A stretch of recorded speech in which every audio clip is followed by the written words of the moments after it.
Fala pessoal, vamos para mais uma aula, aula 5.2, que é um complemento da aula 5.1.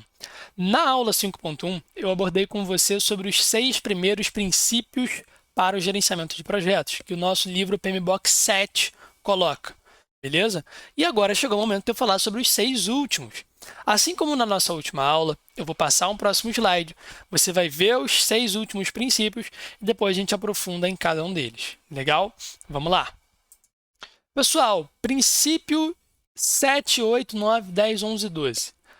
Faça tailoring com base no contexto. Se você já leu o PMBOK 6, ou você leu algum outro livro de gerenciamento de projetos bacana, você talvez já saiba o que é tailoring. Se você não sabe, espera o próximo slide que eu vou tratar com você em detalhes. Construa qualidade nos processos e nas entregas. Bom, isso aí, se você já teve contato com um projeto alguma vez, já é um tema bastante em pauta, né? Qualidade não é novidade.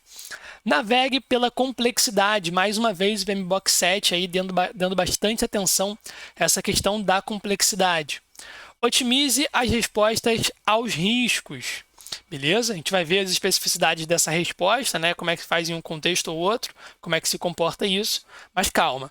Abrace a adaptabilidade e a resiliência. Habilite a mudança para atingir o estado futuro previsto. Ou seja, você percebe que nesses 6 últimos princípios, cara, a gente o tempo todo está falando sobre adaptação, sobre mudança. Temos ali tailoring, que é a adaptação. Temos ali navegar pela complexidade, temos abraçar a adaptabilidade, ó, adaptação de novo, habilitar a mudança. Então, o tempo inteiro ele está considerando nesse PMBOK 7 que o mundo ele é muvuca, igual a gente tinha tratado. E naquele comportamento de mundo muvuca, eu preciso estar me adaptando. Eu preciso ser um gerente de projetos que eu tenho minha caixinha de ferramentas, eu tenho um fundamento forte, uma caixa de ferramentas robusta, e a partir daí, nos meus projetos, eu vou pegando essas ferramentas e vou utilizando conforme for. Beleza? Legal. Nosso princípio 7 para startar essa aula 5.2 aqui. Faça tailoring com base no contexto. Como eu já dei aí um spoilerzinho, tailor significa a gente fazer uma adaptação. O gerente de projetos não é um cara que tem um martelo como a única ferramenta e sai dando martelada em tudo, achando que tudo é prego. Se você só tem um martelo, a única coisa que você consegue é martelar, cara. Vai vir um parafuso, você vai querer martelar. Vai vir uma rosca, você vai querer martelar. Não adianta, não funciona.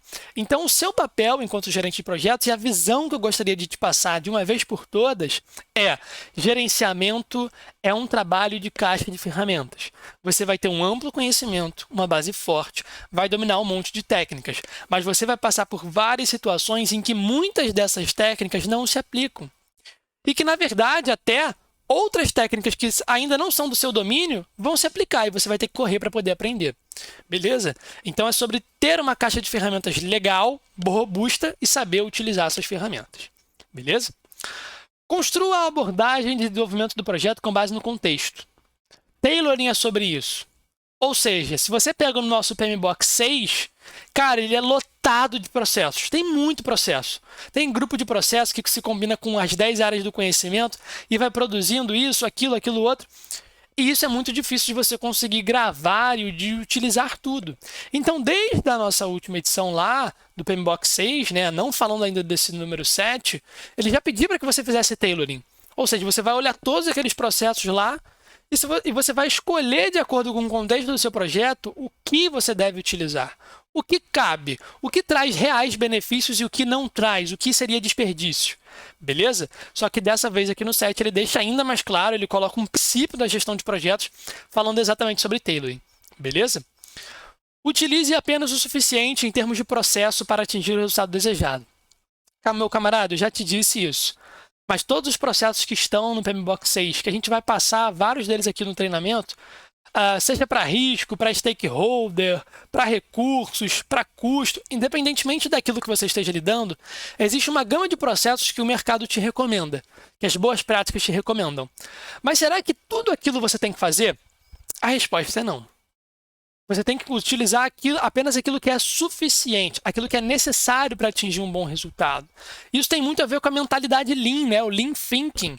Reduzir desperdício ao máximo para aumentar a velocidade e continuar entregando valor de forma consistente. Beleza? Tailoring é sempre necessário porque todo projeto, de certa forma, é único. Eu vou te pedir para lembrar lá da definição que eu te dei. Na nossa primeira aula, eu falei que projetos são uma sequência de atividades únicas, finitas, conectadas entre si. Beleza? Tanto na definição moderna quanto na definição mais tradicional, projetos eles têm início, meio e fim. Beleza? Por isso que o tailoring ele é bastante importante. Legal? Tailoring é um processo contínuo, deve ser feito ao longo de todo o projeto. Ou seja, você não vai só fazer adaptação, porque o seu projeto é único, né? O tópico que eu falei no ponto de cima, porque o seu projeto é único, ele é finito, você não vai fazer uma adaptação só no início e já está bom. Você tem que fazer ao longo do projeto. Você tirou algumas ferramentas da sua caixa no início do projeto. Ao longo do projeto, talvez você perceba que vale guardar algumas e que vale retirar outras da caixa, para que você possa utilizar da melhor forma. Beleza? Então, não é um processo só de escolha de método, de escolha de abordagem no início. Isso é um erro que muita gente cai, né? Existem três patamares aí. Um patamar em que você não faz nenhuma adaptação, que é horrível. Existe um patamar intermediário que você faz só adaptação no início para o seu projeto. E existe um patamar que é o ideal, que você faz no início e você continua fazendo.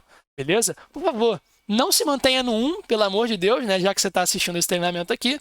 E não caia no erro de fazer só no início, porque senão você ainda não está no ideal. Tá? O tailoring pode ter um limite pelos procedimentos da organização. Então pode ser, meu caro gerente, minha cara gerente, você esteja numa organização, numa empresa ou trabalhando em um determinado cliente e você ainda vai estar engessado, você vai estar limitado, você não vai conseguir adaptar exatamente, você não vai conseguir fazer o tailoring que você quer, que você acha que é necessário. Alguns procedimentos eles vão ser obrigatórios, por mais que eles sejam eventualmente um desperdício, não cabe a você, enquanto gerente de projetos, desrespeitar essas regras. Cabe a você respeitá-las. Lembra do compliance, lembra da integridade, né? Que eu falei lá no princípio 1, sobre steward, ser um steward, beleza? Você tem que respeitar as regras da organização. E por fora você faz um trabalho para conseguir reverter o jogo, para mudar aquela mentalidade, para tentar conversar de fazer alguma adaptação, tá? Mas não força essa barra, não quebra essa regra, beleza? Princípio de número 8. Construa qualidade nos processos e nas entregas. Existe diferença entre a gente construir qualidade em processo, atividade, e construir qualidade na entrega. E deixa eu te esclarecer essas coisas então. Primeiro de tudo, o que seria qualidade? Cara, qualidade é o grau de atendimento aos requisitos de um projeto e a adequação para uso. Ou seja, meu caro, eu quero construir uma casa. Você é uma pessoa que está gerenciando o projeto da construção da minha casa.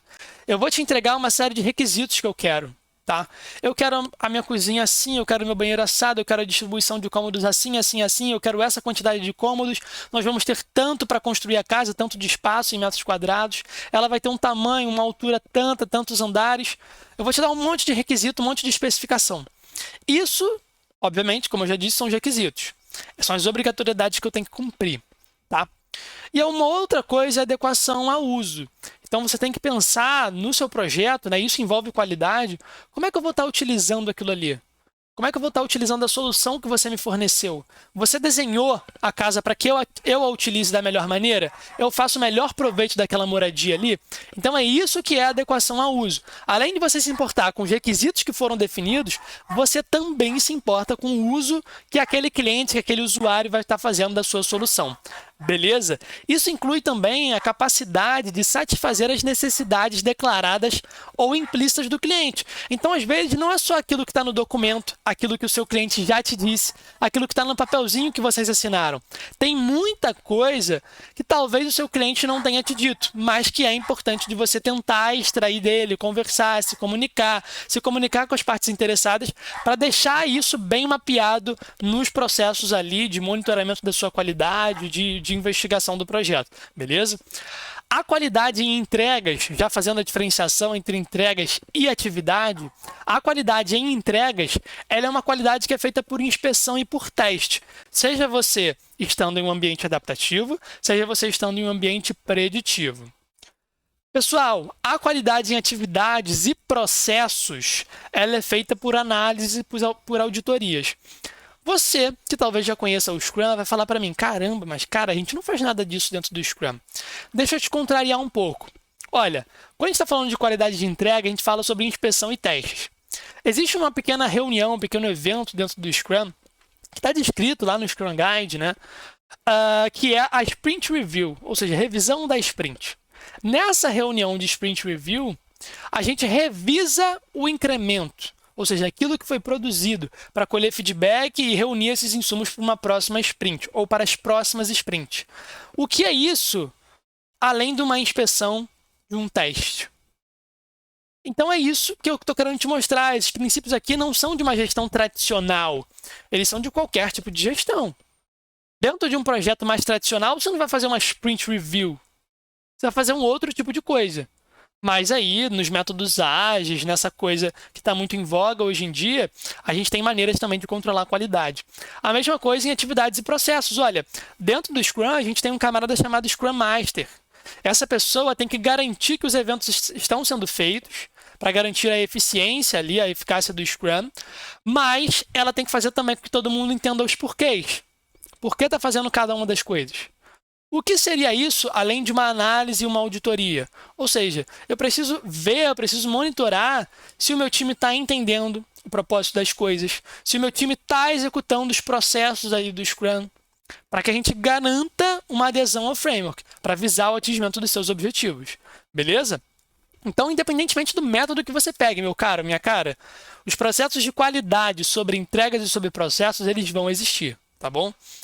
As ações de qualidade no projeto devem se concentrar na detecção e prevenção de erros e defeitos.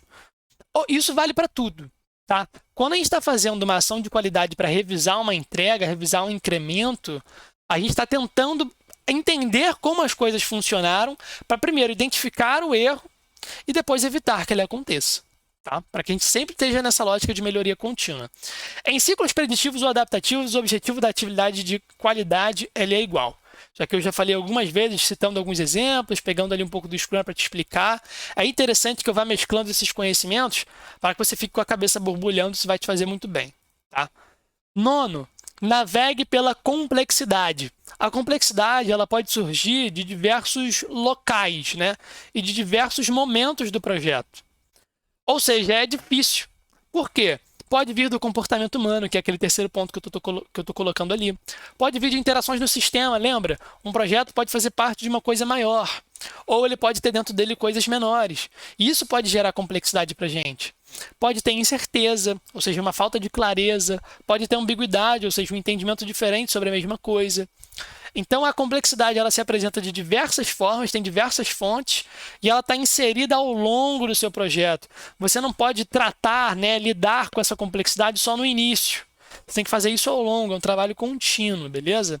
É importante ficar alerta para identificar esses elementos de complexidade e trabalhar para 1. Reduzir a sua quantidade, 2. Reduzir o seu impacto. Legal? Pessoal, 10º, otimize a resposta aos riscos. Riscos são de natureza positiva ou negativa. Lembre-se, quando a gente fala em risco, talvez pareça um pouco negativo, né, pelo que a gente está acostumado de dia a dia, de vivência, mas não. Você pode planejar ali, né, identificar um risco no seu projeto, para que quando ele chegue, você saiba lidar, sendo ele positivo, por exemplo. Não tem problema. O tratamento de riscos deve ser feito de maneira contínua ao longo do projeto. E lembrando, a mesma coisa que eu falei para você quando eu estava comentando dos outros princípios. Independentemente do método, do framework que você pega, esse princípio vai existir, meu caro. São 12 princípios. Eu não estou falando de método. Então, quando a gente vai, de novo, fazendo alusão ao Scrum, eu tenho também um tratamento de riscos lá. Não é igual um projeto um pouco mais tradicional, em que você roda um processão de controle de riscos, né? Um controle integrado de mudanças, você faz a avaliação dos seus riscos, você mensura o seu risco, estipula uma ação para esse risco, quem vai tomar conta dessa ação. Tem todo um trâmite ali por trás, num projeto mais robusto, um projeto mais tradicional, mais cheio de processo. Mas, por exemplo, utilizando um framework leve, a exemplo do Scrum, meu camarada, o que não seria melhor, né? Ou na verdade, o que seria melhor de controlar riscos do que eu estar fazendo uma reunião diária com o meu time? O meu time que executa o projeto, ele se reúne diariamente dentro do Scrum, numa cerimônia, num evento chamado Daily Scrum. O Scrum diário, né? Daily Meeting, reunião diária, em que eles revisam, eles avaliam, eles inspecionam como está a sprint, como está o trabalho em relação ao progresso que foi definido, para ser atingido a nossa meta. Beleza? O que tá vendo? Isso é risco. Isso é controlar risco. Isso é que é bacana de ver, porque você não precisa estar num método tradicional para fazer controle de risco. Você pode fazer controle de risco sem nem saber o que está fazendo. A forma que a organização se comporta perante aos riscos influencia no seu gerenciamento. O que eu quero dizer com isso? Você pode estar numa organização que não tolera nenhum risco. E aí você vai ter que ter um controle muito forte. Fazer controle em planilha, em software, fazer projeção, em probabilidade, não sei o quê. Então, nesse caso, você vai precisar ser mais robusto. Em outros casos, em organizações que toleram um pouco mais de risco, você não vai precisar ter essa agressividade, né? Você pode gerir riscos de uma forma mais natural, mais fluida, beleza? Então, se adapte ao contexto. Abrace a adaptabilidade e a resiliência. A adaptabilidade, pessoal, é a capacidade de responder positivamente a situações de mudança. E para que eu também deixe claro que é resiliência, vamos pontuar. Resiliência é a capacidade de absorver impactos e de se recuperar rapidamente de uma falha. Para que não exista ambiguidade, se prenda a essas definições aqui que eu estou te falando. Quando a gente está falando ali sobre adaptabilidade e resiliência, existe uma coisa que pode facilitar muito isso. E é uma coisa que você já aprendeu desde a nossa primeira aula. Quando eu falei para você, cara, sobre focar em valor, focar em outcome, em resultado de negócio, em resultado do projeto, isso facilita muito a adaptação. Porque quando você está preso numa lista de requisitos enorme, você tem uma flexibilidade pequena, cara. Você esbarra toda hora em uma regra, esbarra toda hora numa determinação. Quando você abre um pouco esse leque e foca apenas, né, ou prioritariamente no seu outcome, no seu resultado de negócio, no seu valor para o cliente, você tem um pouco mais de liberdade para fazer essa adaptação. Legal? Se a mudança for necessária, mude. Esse é um recado muito importante. Ah, mas pô, Mata, se for no final do projeto, eu vou precisar mudar? Se o cliente pedir? Cara, se fizer sentido para o seu cliente, se entregar valor para ele, mude. É lógico, meu caro, que isso tem um custo, né?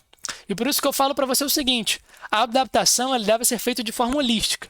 Você tem que olhar para as variáveis do projeto, para as áreas do projeto e conseguir ver o que aquela mudança está impactando e o que não está impactando, para que você se comunique bem com o cliente.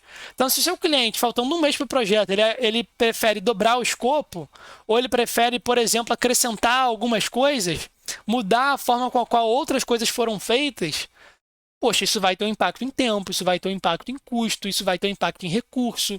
Então, você precisa conversar com o seu cliente. E para que você faça isso, um pré-requisito praticamente é que você consiga ter uma visão holística da coisa. Legal? Com disciplina e com limite. Ou seja, não trate as mudanças a qualquer jeito, né? Não é uma farra. Você precisa conseguir comportar as mudanças da melhor maneira, mas tem que deixar com que vire bagunça. Isso é muito importante. Por fim, nosso princípio 12, já para encerrar a aula, habilite a mudança para alcançar o estado futuro previsto. Aqui muito cuidado, porque ao ler esse princípio, você, com certeza, vai pensar que ele é chover no molhado, que ele é mais do mesmo, que eu já comentei sobre mudança em vários outros momentos, sobre adaptabilidade em vários outros momentos. Mas aqui o recado ele é diferente. Pensa comigo. Uma coisa é a gente falar sobre mudanças dentro do projeto, tá? Mudanças que vão impactar ali a execução de um projeto, a construção, o desenvolvimento dele. Outra coisa é a gente falar sobre habilitar mudanças. O que isso significa? Ora, o seu projeto ele vai fazer a diferença em alguma organização. Ele vai mudar a realidade de vida de alguém ou de alguém, né? De várias pessoas. Para que o seu projeto ele tenha um sucesso, para além de uma mera entrega de requisitos, você precisa fazer com que a mudança que o seu projeto vai proporcionar na vida dessas pessoas, nessas organizações ou nessa organização, ela esteja habilitada, ela esteja com o caminho pronto para que ela seja um sucesso. Ou seja, aqui nós estamos falando sobre preparar o terreno. Tá? Se você está fazendo um projeto que mexe muito com as pessoas da organização, mexe com uma pancada de emprego, mexe com um monte de departamento, você precisa, além de executar bem o seu projeto, garantir que o ambiente vai receber bem as entregas do seu projeto, vai receber bem esse projeto, os resultados dele, beleza? Para que o seu resultado ali ele seja longínquo, tá? Uma dica muito importante para a gente fechar. Ser revolucionário e não revolucionário é o melhor caminho para habilitar melhor as mudanças. O que isso significa, cara? Talvez isso te fuja um pouco, né? Mas qual é a diferença entre evolução e revolução? Talvez seja na taxa de mudança com a qual a gente faz essas coisas, né? Algo é muito brusco, no caso da revolução, e algo é um pouco mais contínuo, um pouco mais fluido, tem um pouco mais de fluxo quando a gente está falando de ser evolucionário. Eu vou te mostrar uma imagem no próximo slide, que é o último slide dessa aula, que vai te fazer entender um pouco melhor. Mas antes disso, deixa eu te dizer, talvez, né, essa habilitação de mudanças, ela não impacte na sua entrega de projeto em si. Você tem um projeto para poder entregar um conjunto de requisitos, num prazo tal, num orçamento tal. Você vai entregar isso para o seu cliente, aquilo foi acordado em contrato. Então, talvez isso não impacte muito. Talvez o seu cliente ele fique 100% satisfeito com o que você entregou na mão dele no final dos 3 meses de projeto que você fez. Só que essa habilitação de mudanças ela vai influenciar na satisfação do seu cliente a longo prazo. Porque depois que você entregou o projeto na mão dele, ele vai tentar implementar o que você construiu. Na hora que ele implementar, vai fazer muita diferença se você tiver habilitado essa mudança ou não, se você tiver preparado esse terreno ou não, beleza? Fica com esse recado na cabeça. Por fim, vamos a essa imagem. Nós temos 2 coisas aqui, Kaizen e Kaikaku. Uma simboliza aqui a nossa evolução, igual eu estava querendo falar, e a outra simboliza ali uma revolução, tá? Uma mudança um pouco mais brusca. Pessoal, nessa evolução que a gente está chamando de Kaizen, né, essa melhoria, a gente tem pequenas mudanças. Eu vou tentar te mostrar com o mouse que vai ficar um pouco mais fácil. Quando você tem um determinado status quo e você quer chegar num novo status quo, num novo patamar, onde as coisas são consideradas melhores, né? Para que você faça uma mudança, as pessoas elas sofrem um pouquinho. Elas vão estar desacostumadas, a produtividade vai cair um pouco, a qualidade pode cair um pouco porque você está mudando. As pessoas elas estão acostumadas com um determinado cenário. Mudar para o ser humano não é tão fácil assim. Nós somos uma espécie avessa às mudanças, mudar é difícil. Então vai cair um pouquinho essa capacidade, tá? Mas depois sobe. Se estabiliza de novo, a gente chega num status quo intermediário. Eu quero continuar evoluindo, eu quero continuar fazendo pequenas melhorias. Eu vou e passo por um novo processo de evolução. Cheguei no novo patamar, passo de novo. Percebe que essa minha quedinha de produção, né, esse ônus da minha mudança, ele é pequeno. Às vezes ele é pouco perceptível, ele não é tão agressivo assim para o colaborador, por exemplo. Tá? Então essa evolução aqui ela é muito mais fluida, ela é menos atrituosa, faz com que tenha mais efetividade. E aqui, nessa Kaikaku, né, nessa revolução, você tende a diminuir muito essa capacidade, tende a incomodar demais. E isso acaba, por vezes, nas organizações, fazendo com que a sua mudança não dê certo, porque é um baque tão grande, mas tão grande, que você acaba perdendo as pessoas. E as pessoas são o melhor ativo para que você consiga trazer resultado para as suas organizações, porque elas que vão fazer a melhoria, elas que vão fazer a mudança na prática, tá? Então, quanto menos você incomodá-las, quanto menos você fazer ser fluido, melhor. Então, preze pelo ser evolucionário e não pelo revolucionário, beleza? Pessoal, ficamos por aqui. Espero que você tenha gostado da aula de hoje, da aula de agora, tá? Essa aula 5.2. Qualquer coisa, dúvidas, comentário, feedback, aqui embaixo. Até a próxima, pessoal. Tchau, tchau.